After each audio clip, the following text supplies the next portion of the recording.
Good morning everyone. Hello students. Myself Egula Srinivas, completed PhD from University of Hyderabad. So today I want to tell you one topic, that is photorespiration. Photorespiration is very important topic for NEET and EAMCET exams and also other competitive exams. So here photorespiration is nothing but photo means light, respiration means exchange of gases. This respiration we know very well. What is respiration? Respiration is nothing but exchange of gases. Exchange of gases. During normal breathing or respiration, expiration of carbon dioxide and inspiration of oxygen takes place. The expiration of carbon dioxide and inspiration of oxygen occurs during normal respiration. But here photorespiration generally occurs in plants, especially in C3 plants. So how it differs from normal respiration, how it deviates from normal respiration. Here it is also one kind of respiration, even though there are no breathing organs in the plants, but respiration takes place. So this is one kind of respiration process. This respiration process occurs in presence of light. In presence of light. Photo means light. So here in this process oxygen is consumed and carbon dioxide is released. Oxygen is consumed and carbon dioxide is released. That's why it is called respiration, which takes place during light. That's why it is called photorespiration. Clear?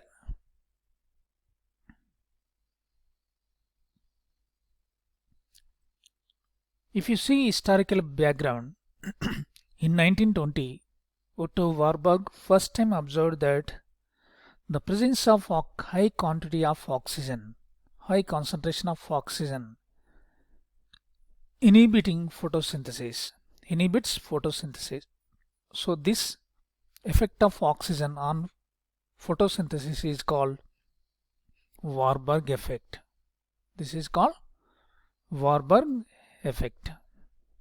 Very important. It was discovered by Otto Warburg during 1920. But he could not provide any experimental proof for the photorespiration. But later in 1959, Decker and Teo, these two scientists, they performed some experiments and demonstrated that photorespiration occurs in the plants. So they have demonstrated in tobacco plants. Hope you understood. Tobacco plants. So this pathway, photorespiration pathway, is a wasteful process. Wasteful process. Why we are calling it as a wasteful process? Means in this pathway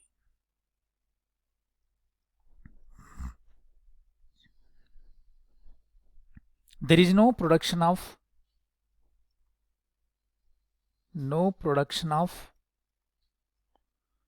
glucose. Generally, if you see C3 pathway and C4 pathway, there is a production of glucose, and glucose later converts to sucrose and finally starch molecule. But in this process there is no such synthetic process. So here there is no production of glucose and ATP or even NADH2. Simply it utilizes oxygen and releases carbon dioxide. carbon dioxide. That's why it is called wasteful process. This process mostly occurs in the C3 plants, then C4 plants, then C4 plants. Why this process does not occur in the C4 plants? Later we will discuss. Okay. There is a special type of arrangement in the leaves of C4 plants. This arrangement inhibits the photorespiration pathway. So that's why this pathway does not occur in the C4 plants. And definition of photorespiration. Photorespiration is also called, there are other names for photorespiration like oxidative photosynthetic carbon cycle and C2 cycle, glycolate cycle. Why we are calling this pathway as C2 cycle and glycolate cycle? Here in this pathway, the first stable compound which is formed is PGA plus phosphoglyceric acid, glycolic acid. We know very well PGA is a first stable compound formed during C3 cycle. It is a 3 carbon containing compound. That means 3 carbon atoms are present in the structure of phosphoglyceric acid. But in the case of glycolic acid, which is a C2 compound, that means 2 carbon containing compound, that's what is called C2 cycle.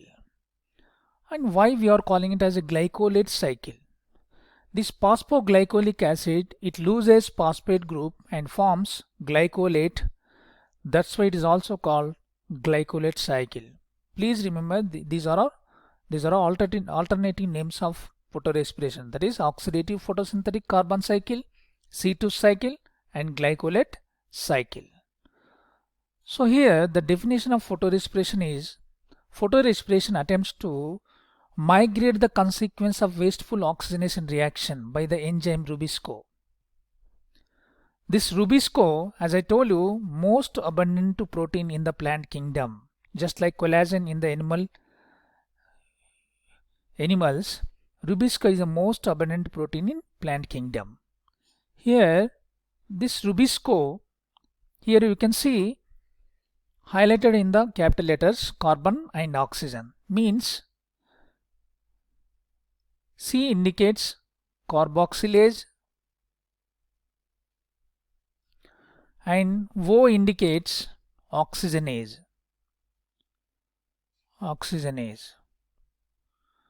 Here the full form of Rubisco is ribulose 1,5-bisphosphate carboxylase oxygenase. So that means this protein, this enzyme has two capacities, that is carboxylase, it is involved in the carboxylation reaction, and oxygenation process. So that's why it is called Rubisco. Rubisco means ribulose 1,5-bisphosphate carboxylase oxygenase. This is the most abundant protein in the plant kingdom. It can bind to both.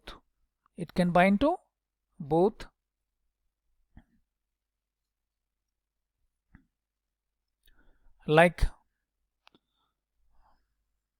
CO2 and oxygen. Rubisco can bind carbon dioxide and oxygen. So here which one will go and bind to the Rubisco? When there is equal concentration of carbon dioxide and oxygen. Suppose for example oxygen concentration is very high, then carbon dioxide, then this oxygen will go and bind to the active site of Rubisco. But when there is high concentration of carbon dioxide, then oxygen molecule, carbon dioxide will go and bind to the active site of Rubisco. But when there is equal concentration of carbon dioxide and oxygen, which one will go and bind to the Rubisco? Here generally Rubisco has more affinity for carbon dioxide than oxygen. Hope you understood. When there is equal concentration of carbon and oxygen, Rubisco will bind to the carbon dioxide. So what happens when Rubisco binds to carbon dioxide? What happens? And when O2 binds, what happens? When Rubisco binds carbon dioxide, it leads to a pathway called C3 pathway. C3 pathway. C3 pathway is also called Kelvin cycle. Hope you understood. When this Rubisco enzyme binds to oxygen, it leads to a pathway called photorespiration. Photorespiration. Photorespiration is a waste process. Okay, I will tell you later why we are calling it as a respiration waste process. So this is the definition of photorespiration, and these are the silent features of photorespiration. Okay, magnesium is an activator. Magnesium activator of Rubisco enzyme. We know very well there are some enzymes which are activated by metal ions. So this is the classical example. Magnesium is the activator of Rubisco. Magnesium is also activator of PEP, PEP carboxylase. PEP carboxylase is an important enzyme in C4 cycle. So magnesium activates both Rubisco and PEP carboxylase. Here Rubisco has a high affinity for carbon dioxide than oxygen molecule. Just now we have discussed.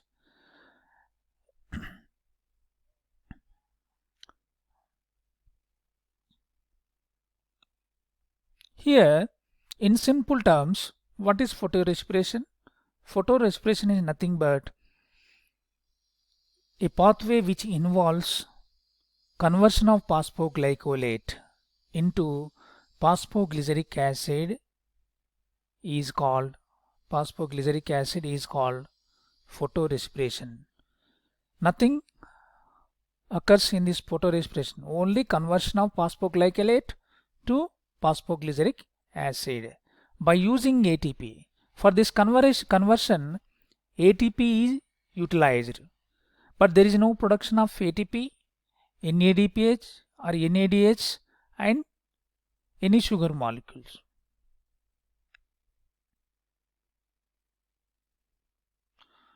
So I told you why this process only occurs in C3 plants but not in the C4 plants.